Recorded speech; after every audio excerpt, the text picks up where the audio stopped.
Okay.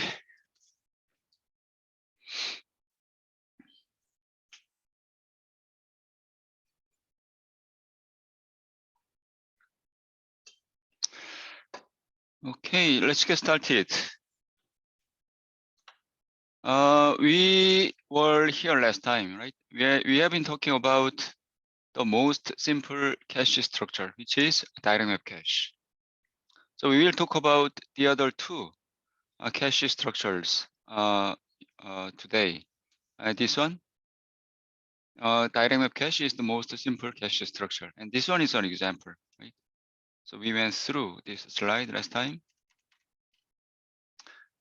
Here we assume 16 byte cache line, 16 byte cache line, and the cache size 4K byte. So this cache size 4K byte. So 4K divided by 16 byte.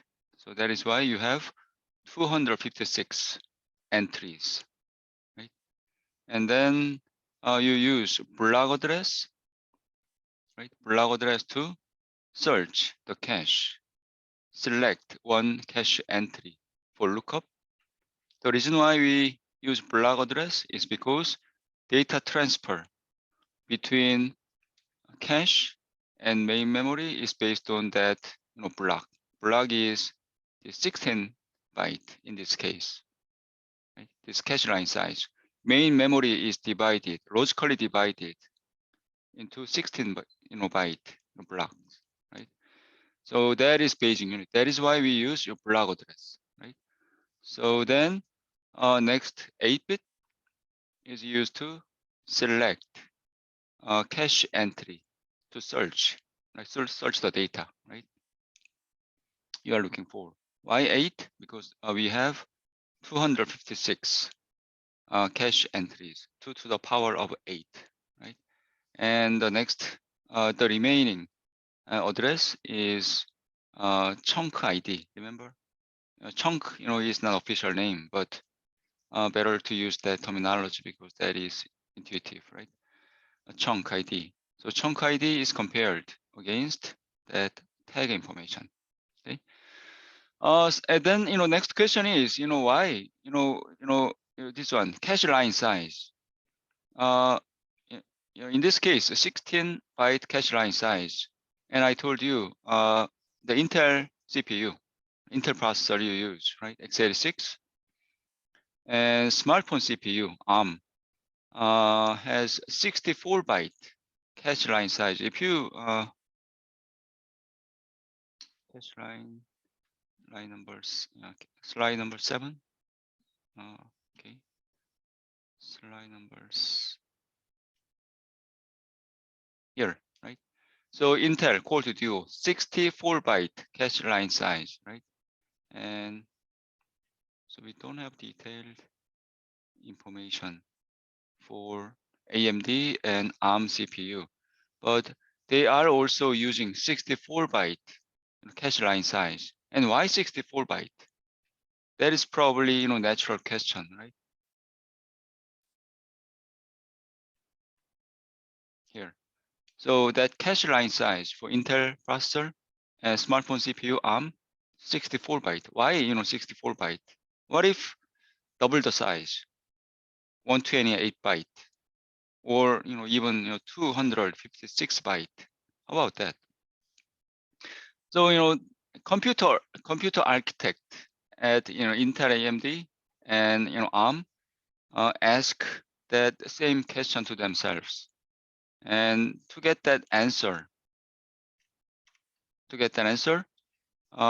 computer architect ran many different benchmark programs to determine that cache line size, appropriate cache line size. It all depends on the program behavior. Remember, the reason why we use this long cache line size is because of what? We want to exploit special locality in your program, right? In my program and everyone's program, right? What is special locality? You access one memory location, then very likely to access each neighbor, nearby data, right?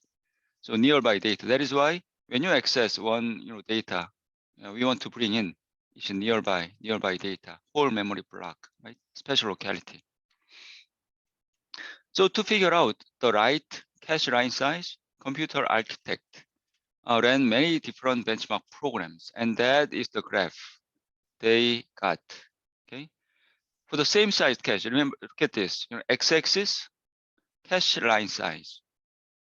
Okay, 16 byte cache line size, 32 byte to 256 byte cache line size, and y-axis miss rate. Okay, for the same size cache, for example, 8K byte cache, this one, 8K byte cache, 16 byte cache line size. That means what? That means 8K byte divided by 16 byte. Then how many cache entries you have? 88. What is that?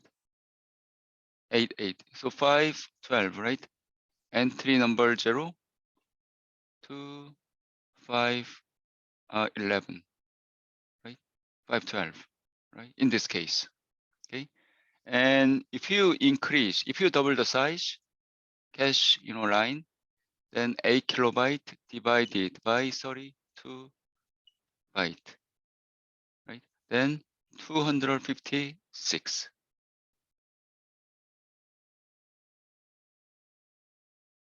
Right? 256, right?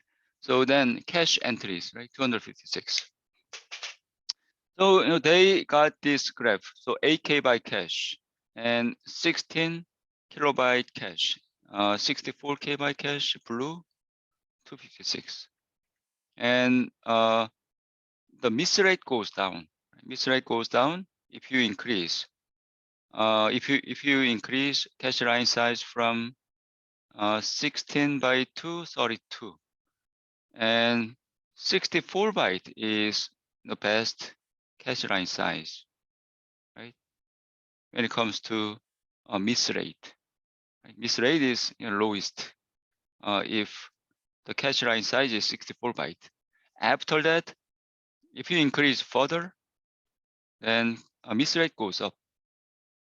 Okay, miss rate goes up. It tends to goes up, right? So what it means is, so how to interpret that graph? Special locality, right?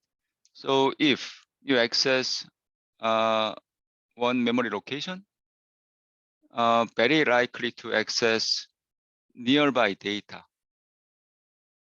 But data is located very far away. For example, 256 byte away from current location. Then not that high chances of accessing that far away data. That is the trend they discovered. Okay, so that is why they decided to use 64 byte cache line size. Okay, so again, it all depends on your program behavior. There is no good theory or equation to determine this cache line size, right?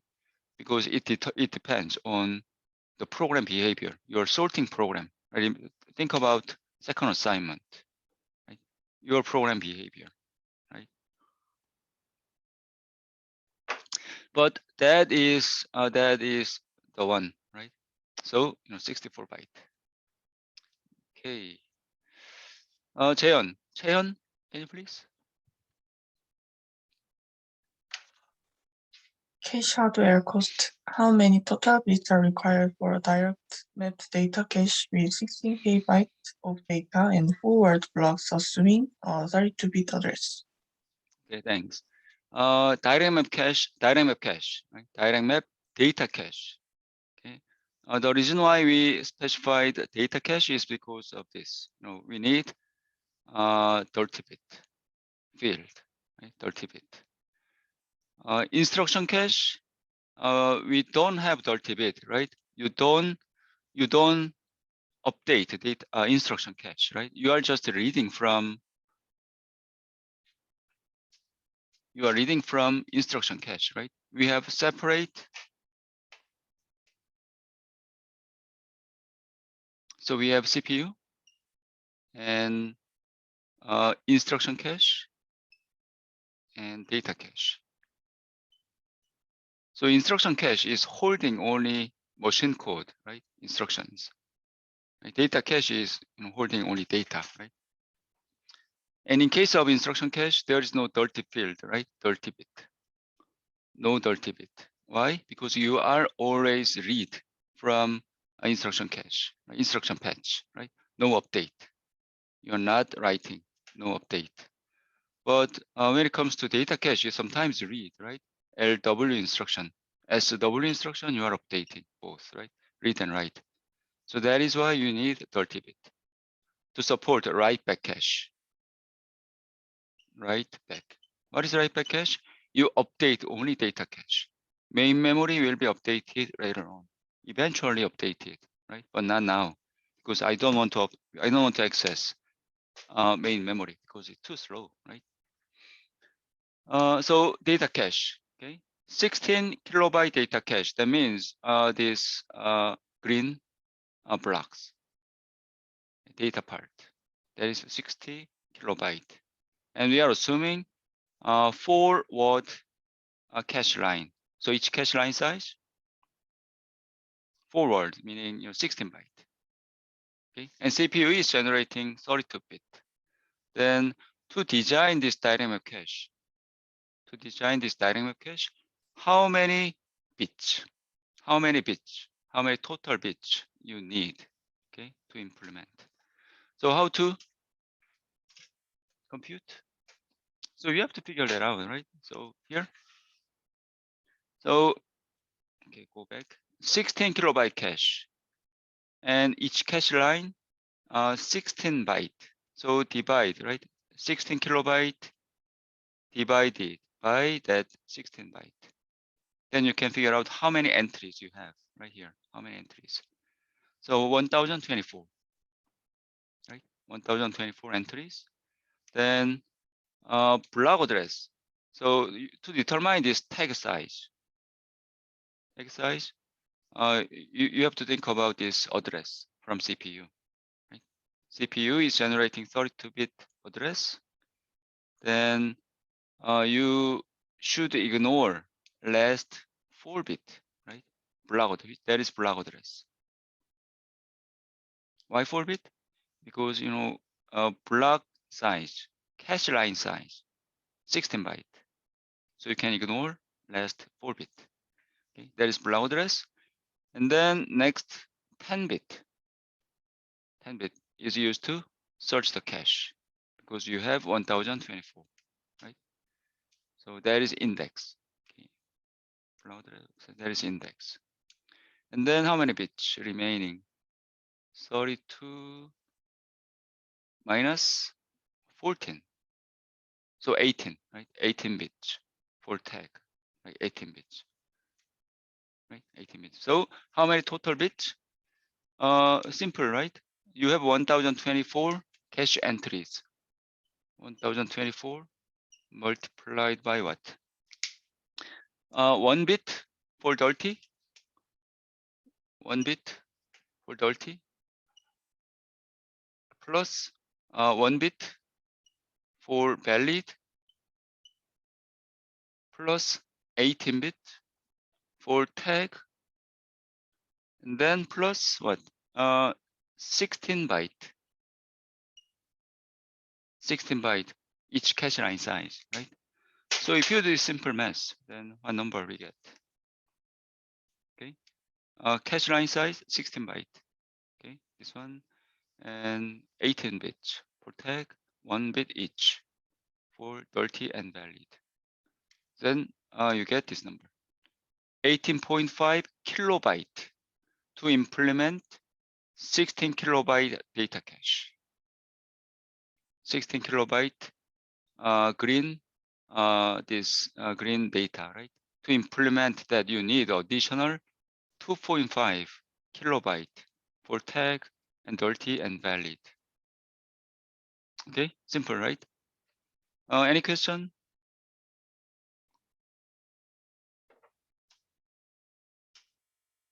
Okay, let's move on. The question is, so that is, computer advertisement, right? So this one, Intel Core to Duo processor, 2 gigahertz. You know the meaning of this, frequency, right? Now, right? About 2 megabyte, level 2 cache. So you don't know why level 2, but only think about this size, 2 megabyte. Does it include tag, valid, and dirty? What do you think? It's 4 megabyte cache. Does it include tag, valid, dirty? No, it only talking about data field. Right? Does not include tag, valid, and dirty. Only data. Okay. Okay, hardware cost. We went through one example, so you can just take a look at, right, for instruction cache and data cache. Right? How many cache entries you have in cache, then cache line size plus tag size and valid bit, 1 bit valid actually, right? And then for data cache, you need one more field for dirty. Dirty is 1 bit, right? Simple equation. Okay, any question that is about the first cache PowerPoint?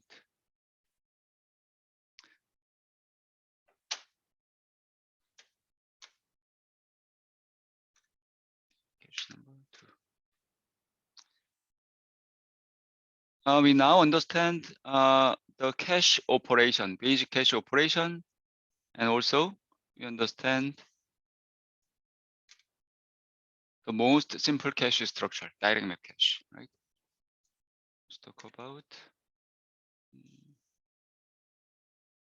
what happened. Okay.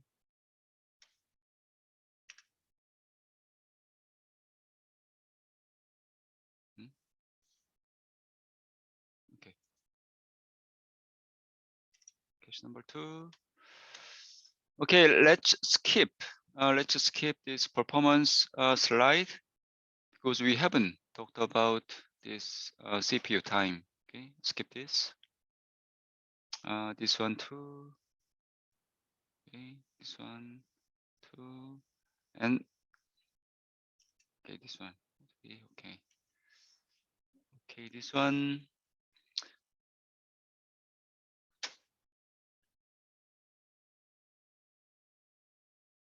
Changsu, please.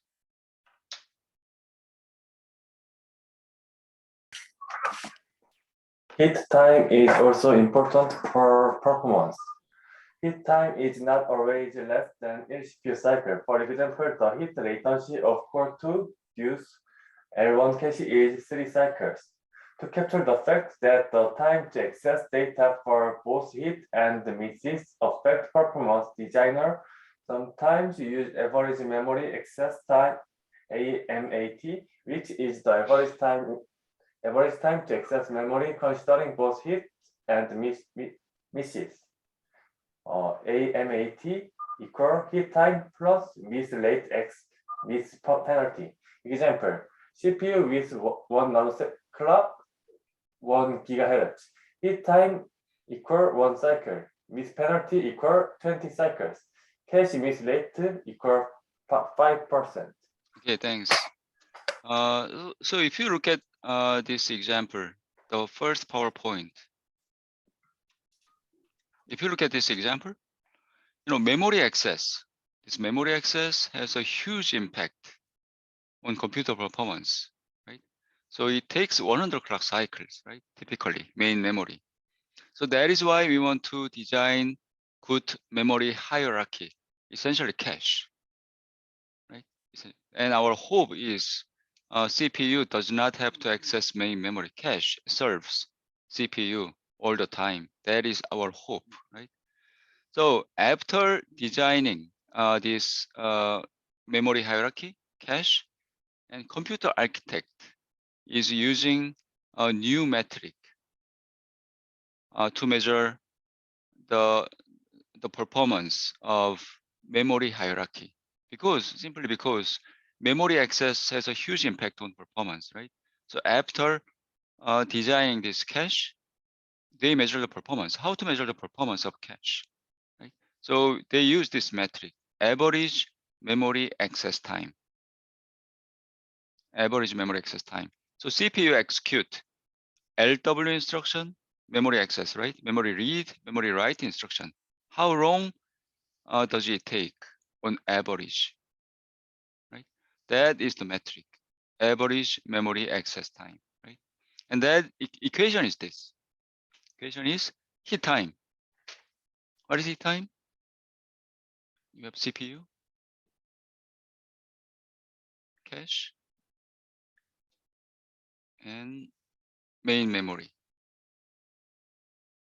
Right? So hit time is this, right? So you have to look up cache all the time. Okay, CPU execute LW or SW kind of instruction, memory access instructions.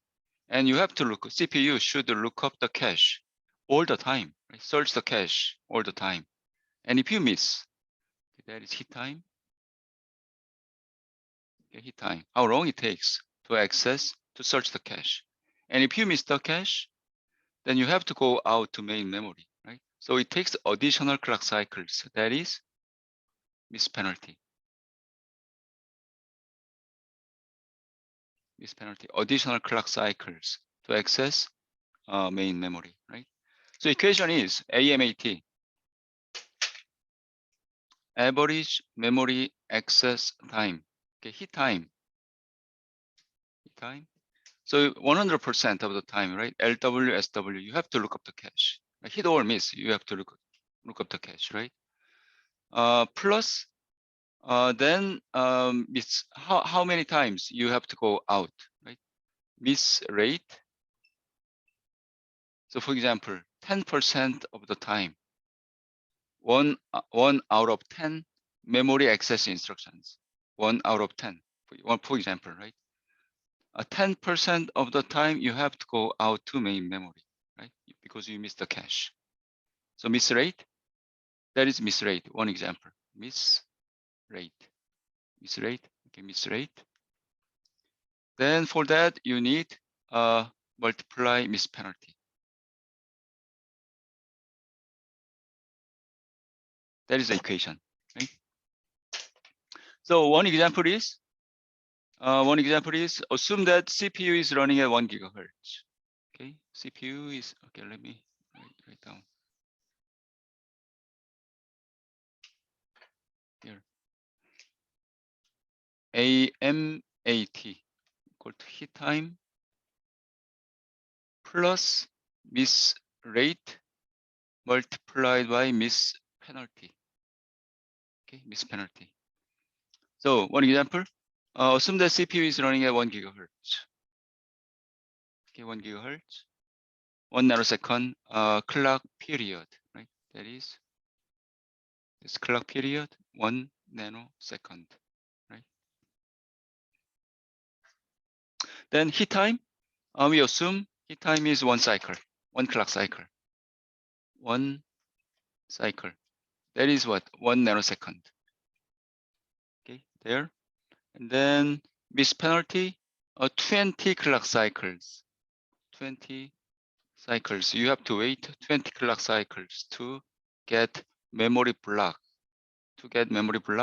And place into some cache entry. Okay, and assume that miss rate, miss rate is 5%. So 95% of memory access instructions, okay, LW, SW, LH, and so on, right? Memory access instructions. 95% of memory access instructions are served by cache. You have cache hit.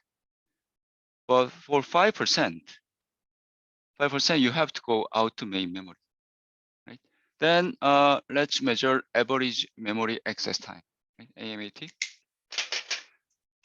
So AMAT, average memory access time. So let me use some different way of computing AMAT. So hit rate, right? 95%, 90 hit rate. Miss rate 5%, hit rate 95%, right? So 95% of memory access instructions, hit time, right? Hit time. It takes one clock cycle, right? One cycle. One cycle. One cycle. Plus. For 5% of instruction, 5% of instruction, you have to look up the cache, right? To figure out hit or miss, right? So one clock cycle, one cycle to figure out hit, miss. Plus additional clock cycles, right? Miss rate, miss penalty. So that is 20 cycles. Okay, 20 cycles. So if you look at this equation, 95% and 5%, right? This term and this term. So that is what? 100%, right? Multiplied by one cycle, right? That is essentially hit time, right? Right, 100%. Because you have to look up the cache all the time, right? So that is hit time multiplied by one cycle. Plus, then this one is remaining, right? This one is remaining, right? 5%, 5% multiplied by 20. What is that? 1, right? So what is the number? What is that? Miss rate, right? Miss rate and miss penalty, right? That is one cycle. So then if you do the math, 2 cycles.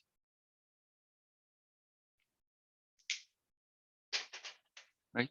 So average memory access time. Average memory access time to execute each memory access instruction. It takes two cycles. Okay, on average. So if you draw a pipeline execution diagram, so it looks like this: patch, decoding, execution, memory access. Then 2 cycles. You have to stop the pipe for 1 clock cycle. Then right back. So same thing, LW instruction, LW, right? Next, LH instruction, okay? Patch, decoding, execution, stop the pipe, memory access, stop the pipe, and then right back. So let's say SW instruction, patch, decoding, stop the pipe, execution, stop the pipe, right? Memory access, stop the pipe, and so on. So pipeline execution diagram looks like this. Right? So in this case, right, look at this. It is amazing, right? Not amazing. It is the problem is, really bad. Even though we assumed 95% hit rate, 95% hit, right? Hit. But the pipeline execution diagram looks like this, right? Very high number, right? Very high number. But you have to stop the pipe, right? Like this. Okay, so we want to somehow we want to somehow reduce this number, right? AMAT, right? So that means we want to decrease miss rate to, for example, 1%. Okay, we want to decrease miss rate to 1% and hit rate to 99%, something like that. So how can you achieve that goal? Based on that equation, we want to keep hit time as constant, like 1 clock cycle hit time. Okay, this one hit time, 1 clock cycle. okay, or 2 clock cycle. Okay, hit time 1 clock cycle, very small number. Keep this one constant and reduce miss rate and also reduce miss penalty. Then we can achieve that goal. AMAT will be small. Average memory X time will be small, right? So from now on, we are going to talk about how to reduce miss rate, how to reduce miss penalty. The first one first, miss rate. So we can use a different cache structure to reduce miss rate. Okay, so let's talk about that. Okay, let's talk about this. Okay, so before that, okay, how to improve cache performance? Again, cache performance is super important because that is directly related to memory access time. Right? Memory access has a huge impact. Memory too slow this guy, right?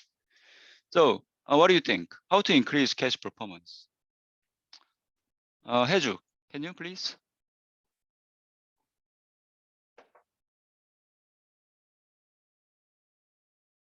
Heju?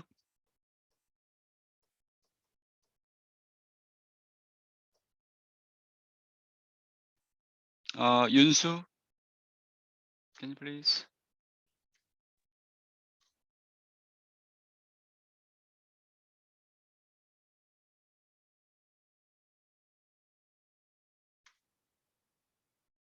Microphone is not working probably. Okay. Yunsu, turn on microphone, but I can hear your voice. 서영, 김서영, please.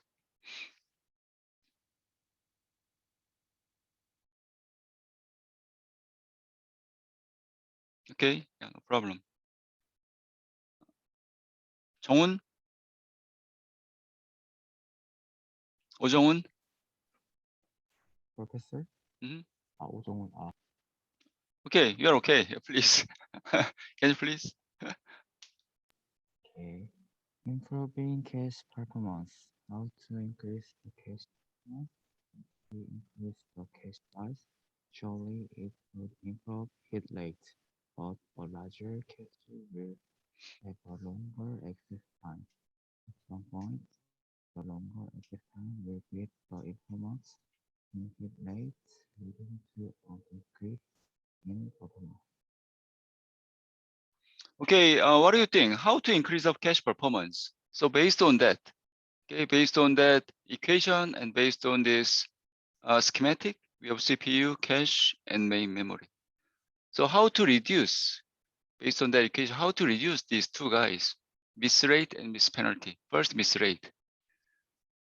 Then, for one obvious choice would be how about increasing this cache size? Simply increase the cache size. For example, from 4K byte, okay, that is pretty small cache.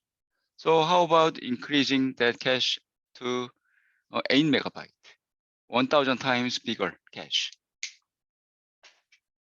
Okay, simply increase cache size. Then that means what? That means it is able to hold more instructions and more data from main memory, more memory blocks to cache. So that would increase the hit rate or decrease this miss rate, right? But that would not be the solution. Why? Why is that? Why do you think? If the cache is big like this, then this hit time is the problem. It takes very long time to search the cache. It takes very long time. Okay. The why? Good analogy is probably searching of your computer architecture textbook. Think about you are looking for your architecture textbook, then probably you look around your desk, right? Then it takes no time to figure out book is found or not, book is there or not, right? What if you lost your computer architecture textbook? Then probably you have to go to a main library, right? So walk to the library and check out your reference number. It takes very long time, right? Check out reference number, and climb up to 4th floor, then find out the room and walk to the specific aisle and check out the book, right? Pick up the book and check out the book, right? So it takes very long time to find out, the book from the big, library, right? Same thing goes to cache. If cache is big, it takes very long time to search the data because you have to electrically drive the circuit, very big circuit, and it takes very long. You should go through very long, wires to get the instructions and data, right? To get data, the information. So simply increasing cache size is not helping to reduce this AMAT because again, miss rate goes down, but the problem is hit time. If 8 kilobyte cache, probably it takes 1 clock cycle to access cache, to search the cache. But if cache is big like this, it takes 20 clock cycles. Okay, 20 clock cycles to search this cache. So hit time, 20 clock cycles. Doesn't make sense, right? Patch, decoding, execution, memory access. Every time you execute LW, SW instruction, you have to store the pipe. 20 clock cycles. It doesn't make sense, right? So longer cache access time will amortize that the improvement in miss rate. Miss rate goes down, that that goes up, right? So leading to decreasing in cache performance, decrease in cache performance. So we are going to explore 2 different techniques. Who read this slide? Can you please finish this?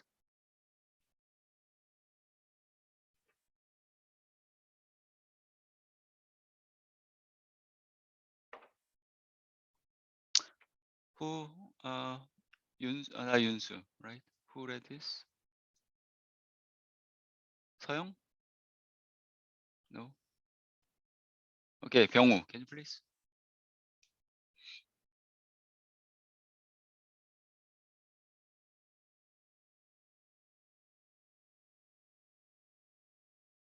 Okay, 정훈, 오정훈.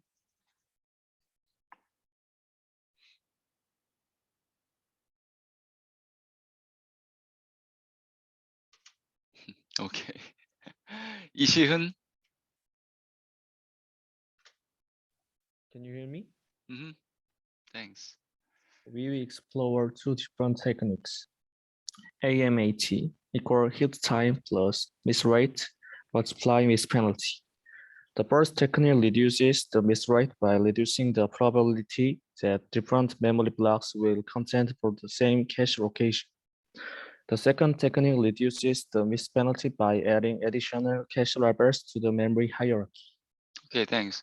So we want to reduce these two terms, right? Miss rate and miss penalty. The first one, first miss rate. Okay, miss rate will be reduced by using different cache structures. Okay, and miss rate will be go down by using additional cache levels, like level 1 cache, level 2 cache, level 3 cache. Today, we will focus on miss rate, okay, to reducing miss rate. Okay, this one, 정훈, can you please? Reducing cache mismatch. Alternatives for more flexible block placement. Direct mapped cache maps a memory block to exactly one location in cache. Fully associative cache allows a memory block to be mapped to any cache block. N-way set associative cache divides the cache into sets, each of which consists of n different location ways. A memory block is mapped to a unique set specified by the index field and can be placed in any way of that set. So there are n choices. Okay, thanks. Some confusing slide, right? So we'll talk about two other cache structures: the set associative cache and fully associative cache, right? Let me explain with example. Okay. Direct map cache. We have studied direct map cache, and this is an example of two-way set associative, and this one fully associative. Here we have 8 cache entries. Okay, so this one, cache entry number 0, cache entry number 1 to cache entry number 7. Okay, so in case of direct map cache, you select one cache entry for lookup. For example, this blue, right? You select one cache entry, okay, for lookup. Okay, that is direct map cache. So how about fully associative cache? Fully associated cache, you search everything. Not just, you don't select one cache entry, everything is selected. These all 8 cache entries are selected for lookup. That is fully associative cache. Okay, and this one, set associative cache. Here, a two-way set associative. Here, you select. If you use this terminology, set. Okay, we have 4 different sets. In Korean, 집합 in Korean, right? Set. Inside each set, you have 2 cache entries, 2 elements. In Korean, in 집합에 2개의 원소. Okay, set 2 elements. If you use same terminology, set, better to use same terminology for direct map cache and for fully associated cache. Here, if we use same terminology, set, then you have 8 different sets for direct map cache. Okay, and for cache lookup, you are selecting one specific set. Here, direct map cache. You select, in this case, set number 4. But in direct map cache, you have only one element in one set, right? In direct map cache, again, you have one element, one cache entry in this set. in 집합의 하나의 원소, okay? One element in this set. But two-way set associative, in each set, you have 2 elements, 2 cache entries. Two-way, right? 2 cache entries.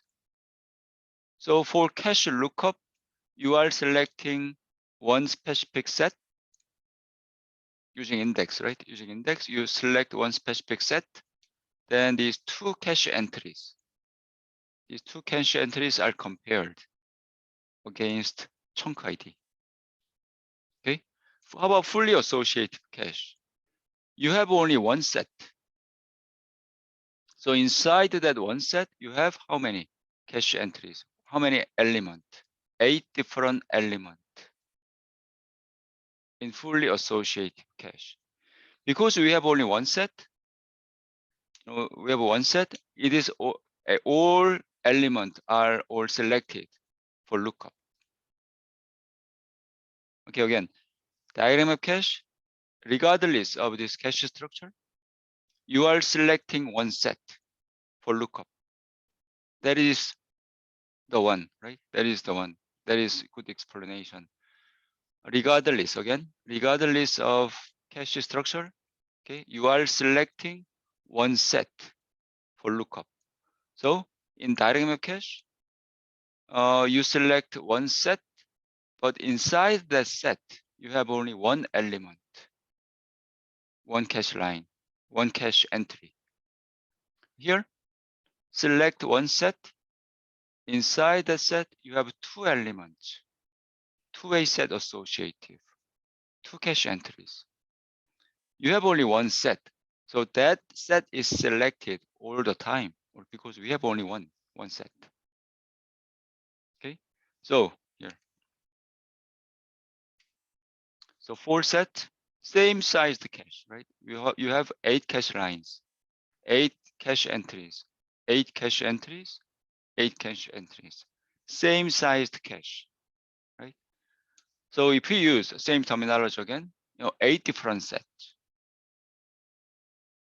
in dynamic cache, two-way set associative, 4 different sets, and we have only one set here. Okay, so if we use this terminology, set associative for dynamic cache and fully associative. How about this dynamic cache? If we use the same terminology,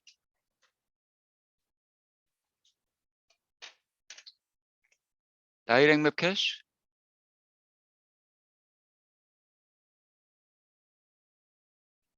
that is equal to one-way set associative cache. One way, right? So inside the set, you have only one element, one cache entry, right? So one-way set associative. So different name, right?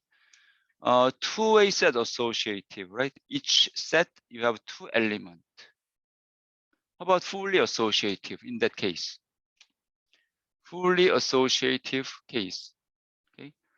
In that particular cache structure, so inside one set, inside the set, you have 8 different elements. So different name, 8-way set associative cache. Does it make sense? So, okay. So another example. Okay. So here, different cache configuration structure, dynamic cache to fully associative. So look at this dynamic cache. So here you have 8 cache entries. Okay, tag and data, 8 cache entries, dynamic cache. For cache lookup, you select one set, but inside the set, you have only one element, one cache entry. Okay, so two-way set associative. We are talking about same sized cache, same size, right? 8 cache entries, 8 cache entries, 8 cache entries, 8 cache entries, same sized, right? Two-way set associative.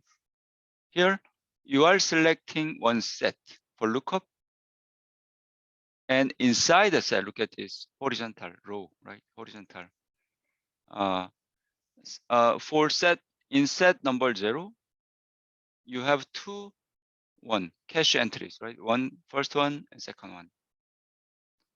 Set number 1, you have 2, right? First cache entry, 2, second cache entry. So 2 cache entries, 2 elements for lookup. Okay. How about four-way set associative? So here you have only 2 sets. Here, dynamic cache, you have 8 different sets.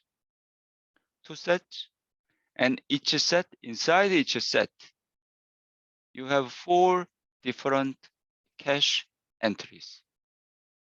4-way, right? So these 4 different cache entries are searched, compared, right? Compared at the same time. Okay. How about fully associative cache? You have only one set. No choice, no choice. That set is selected all the time, only one set. So inside the set, you have 8 cache entries. First one, second, third, and 8th. So 8 cache entries. And those 8 cache entries are searched at the same time. That is fully associative. Okay, so let me give you one specific example. Still confusing, right? A 4-way set associative cache. Okay, 4-way set associative. So we use that terminology. Way number way, right? way number 0, way number 1, 2, and 3. Okay. So in this configuration, how many sets do you think this cache has? 16 kilobyte cache?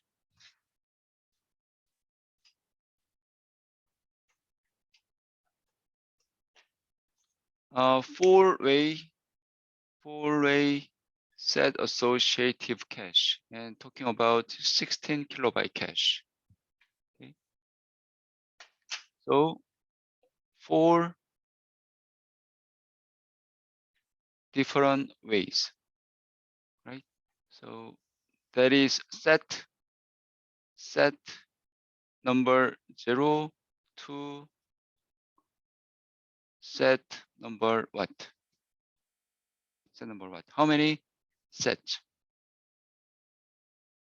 How many sets this cache has, right?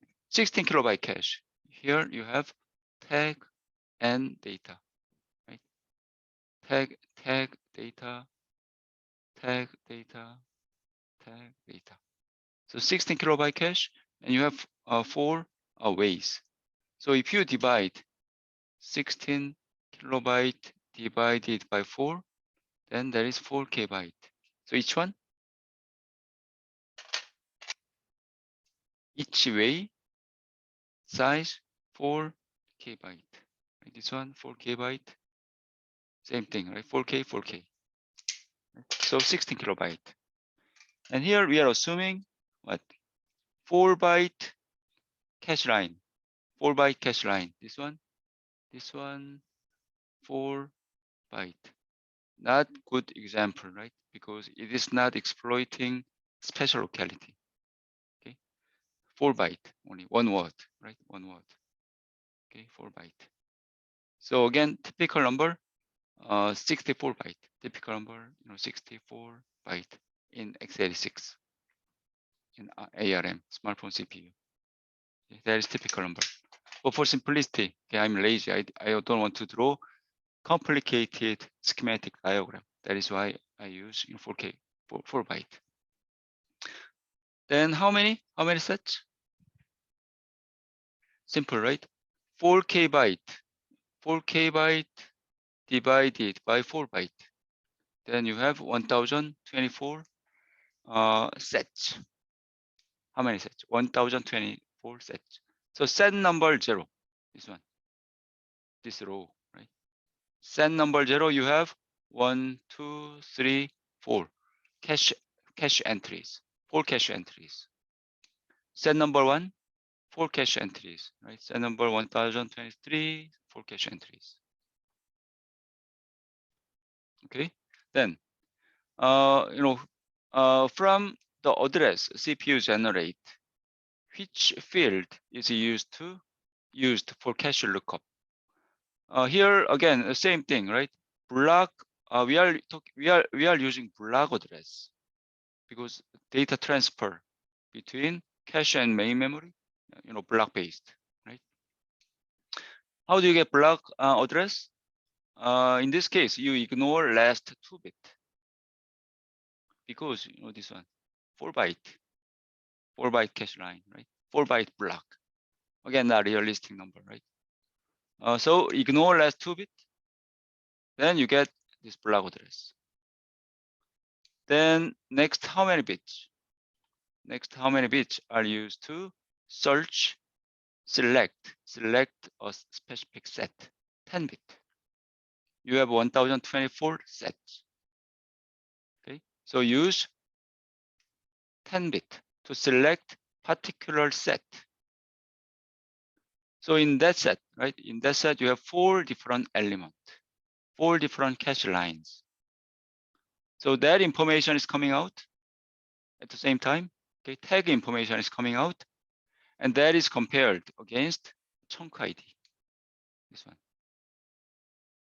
So you have comparator, 4 different hardware comparators. Okay, comparators, and also valid, right? Valid bit is coming out. Is valid. And one of them, if one of them is 1, AND gate, right? AND gate. Then that is called cache hit. One of way, if one of these 4 different ways has same chunk ID, this one, same chunk ID, and that is called cache hit. So then data, right? Data is coming out. This data is coming out at the same time. And then among these 4, you need to select one in case of hit, right? Then 4-to-1 multiplexer, right? Super big multiplexer because each data is cache line size, right? Cache line here, 4 byte. Okay, so very big multiplexer. 4x1 multiplexer. 4 input, 1 output. Right. So then, adding multiplexer means someone should provide control signal. So what do you think? Who is providing control signal?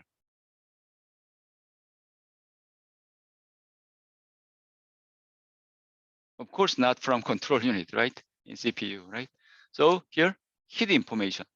Hit information is that 4-bit is processed and that converted into 2-bit control signal. Here, for simplicity, I directly connected 4-bit hit information to a selection input.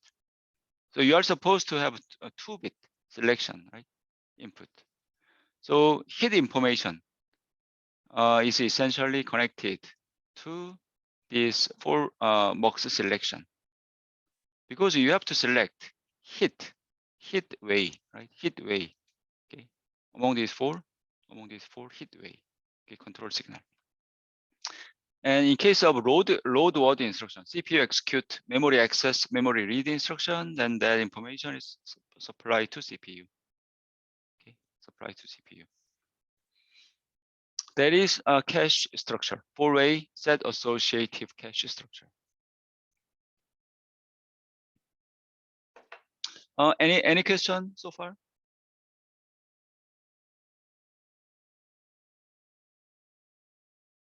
Okay, still confusing. So let's go through one example. Probably you are not sure why set associative cache is reducing this miss rate. Okay, there is no scientific proof. So we are going to go through some some example. Then probably you can feel okay. That is why set associative cache is better than direct map cache. Okay, from miss rate point of view.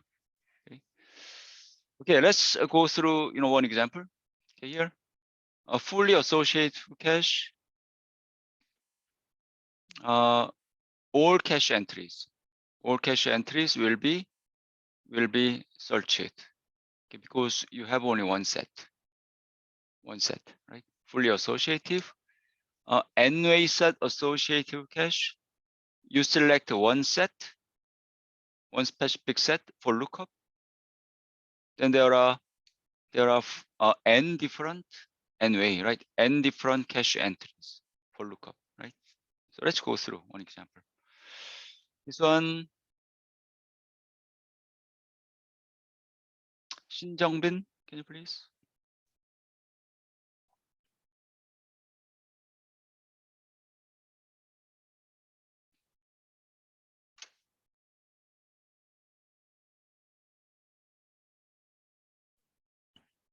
Can you hear me? Mhm. Assume that there are 3 small different caches with 4 one-word blocks, and CPU generate 8-bit address to cache. Direct map, 2-way set associative, fully associative.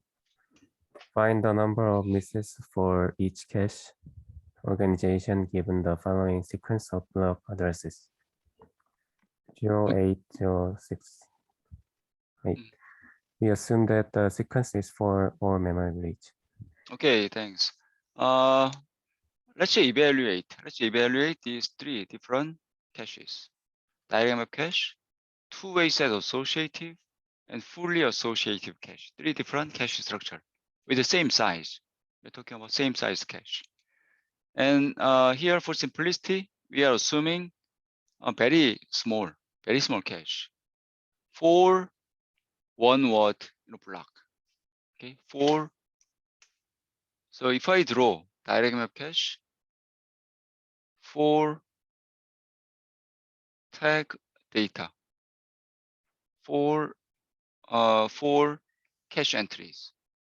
Okay, and each cache entry has 4 byte cache line size. 4 byte cache line size. So in if I use a different terminology, there are 4 different sets. That is direct map cache. Direct map, 4 different sets, and each set has one cache entry, one element. That is direct map cache, one element. So this cache, how big this cache is? 4 byte, 4 byte, 4 byte, 4 byte. Small, right? 16 byte cache. Super small, right? 16 byte cache. Then again, for simplicity, we assume CPU is generating 8-bit address. I don't want to write 32 different binary numbers, right? Too long, right? Let's assume CPU is generating 8-bit address. Okay, 8-bit address. Then CPU executing LW instruction. 5 different LW instructions from this location. Okay, location 0, block address. Location 0, location 8, location 068. Okay, 5 different memory access instructions. Let's evaluate these 3 different cache structure. How many cache misses? How many cache hit? These caches would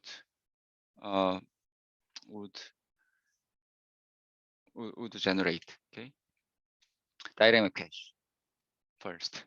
Okay, 08068 LW instruction, memory read instruction. LW. Let me write down. Okay, example 5 from location 0. Okay, that is block address. Block address.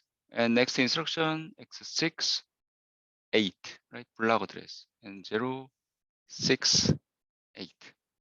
5 different LW instructions. Okay, let's execute this one.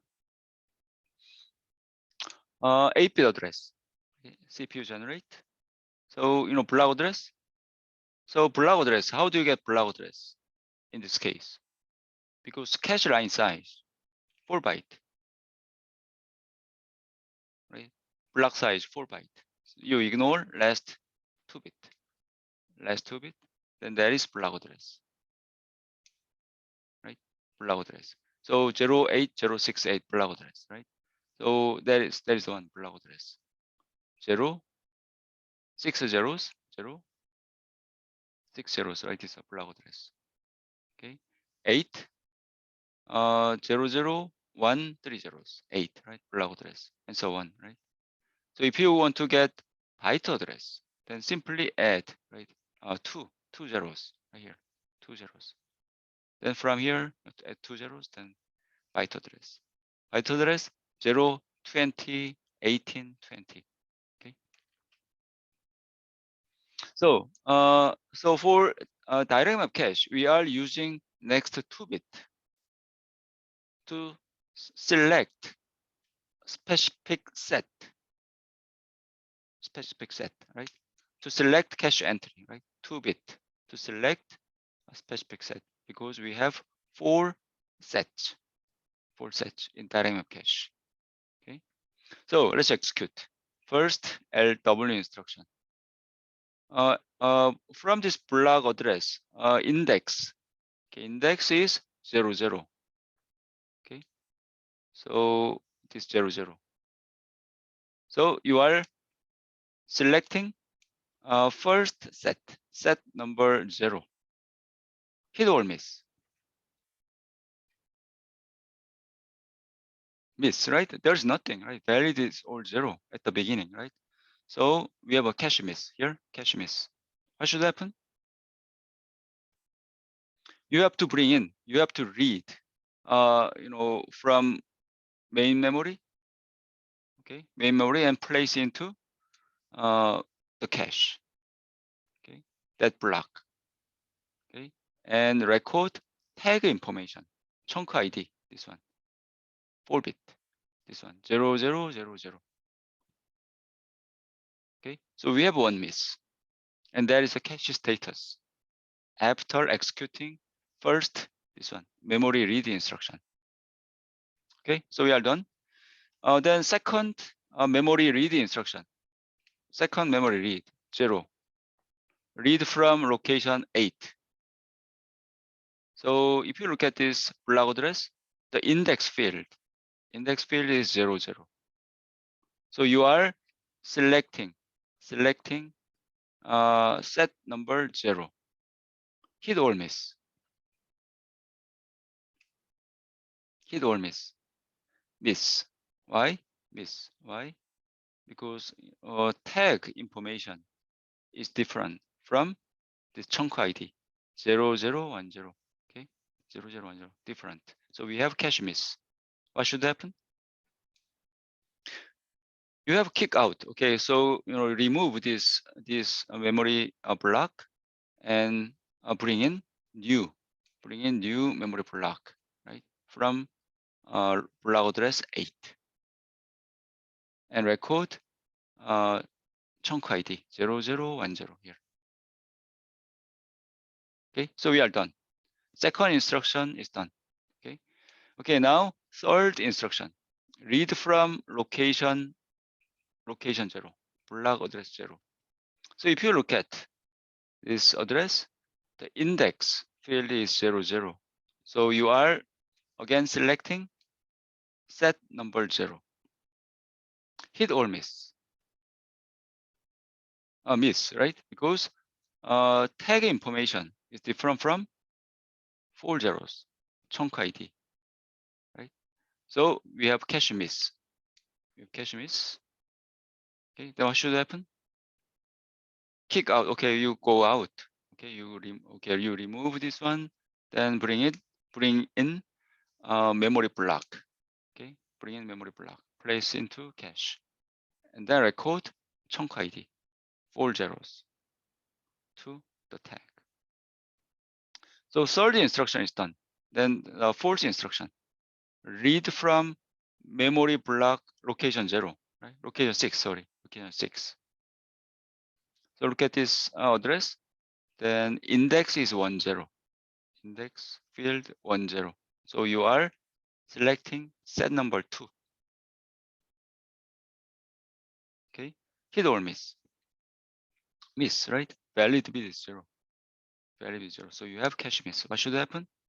Place memory block, right? Then memory block, okay, into the cache, and then record 0001. Okay, chunk ID. Okay, so we are done. The last memory access instruction, read from location 8. Look at this, index 00. Then you are selecting first set number 0. Hit or miss? Miss, right? Tag is different from chunk ID 0010. So we have cache miss. So what should happen? Okay, remove this flush, remove this cache entry, then place a memory block. Okay, then chunk ID. So direct map cache, we have 4 misses, 5 different misses. Okay, for 5 different memory access instructions, 5 misses, all misses cache, all miss cache, right? How about two-way set associative cache? Two-way set associative, right? Question?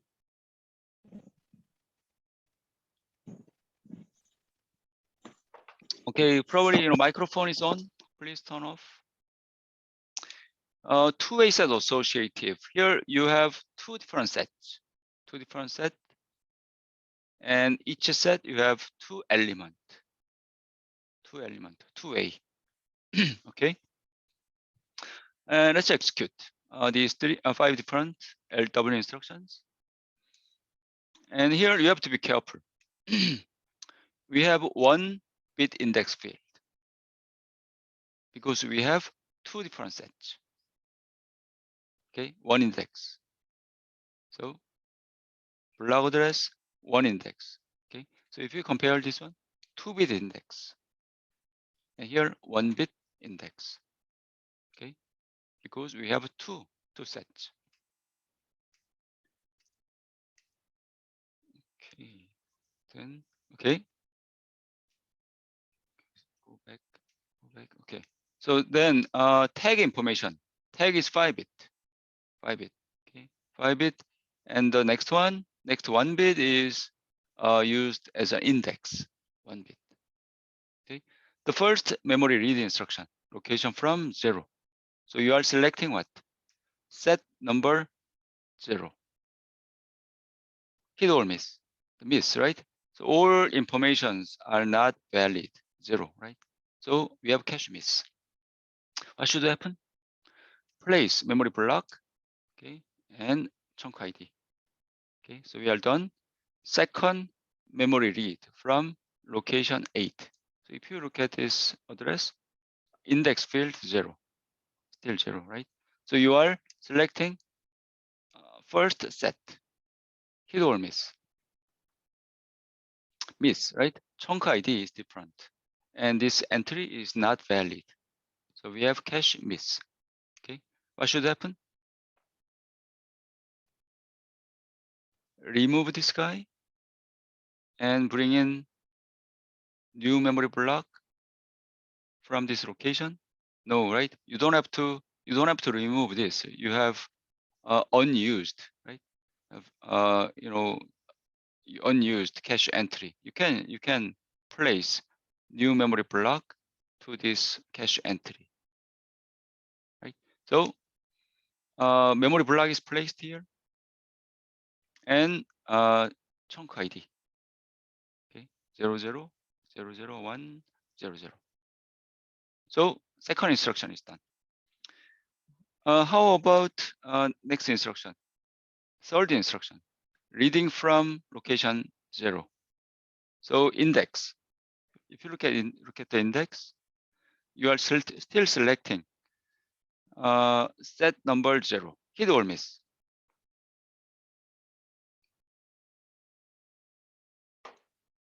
Hit, right? Because tag matches. This tag same as chunk ID. So we have cache hit, 1 hit. So that information is supplied to CPU. Okay, this information, data, supplied to CPU. Okay, then next instruction. Reading from location 6. Look at the address. Tag field is 0. Then you are selecting set number 0. Hit or miss? Miss, right? This tag information, these 2 tags are different from chunk ID. So we have cache miss. Then the question is, what should happen?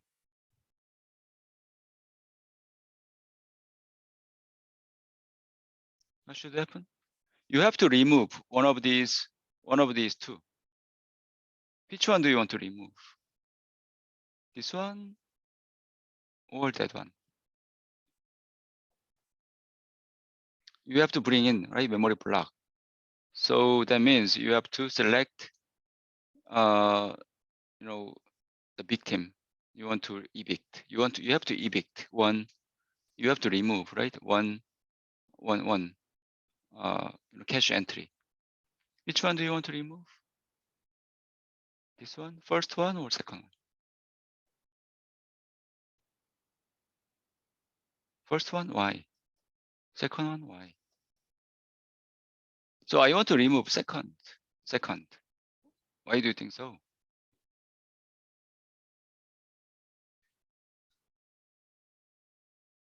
Because that entry is LRU entry. What is LRU? Least recently used. Least recently used cache entry, LRU. This one is recently accessed, right? Recently accessed from the third instruction. That entry is accessed. But this one, if you compare these two, it is relatively least accessed entry. Okay, this is most recently accessed, least recently accessed. And if you think about the philosophy, cache philosophy, how cache works. Temporal locality. What is temporal locality? If you access one cache, one memory block, then very likely to access same memory block in the near future, right? So you want to keep recently accessed cache block, right? So I want to remove this guy and place new memory block into that cache entry 6. Okay, so let me finish this PowerPoint. Okay, even time is up. I want to finish this.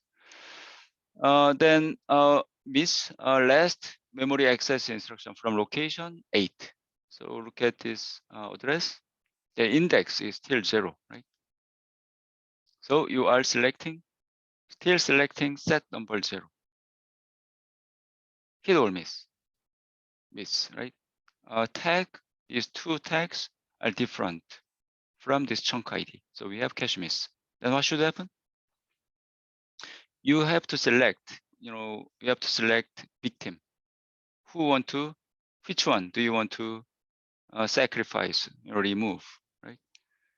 Which one is most recently accessed? This one is most recently accessed. So I want to remove this LRU cache entry. So remove this guy and place a new one. So if you compare, one cache hit. So compare direct map cache with two-way set associative, a little bit better, right? One hit. Okay. So next time we are going to go through, fully associative cache. It's not good place to stop. I want to finish fully associative, but it takes time. So next time we will continue. Any question?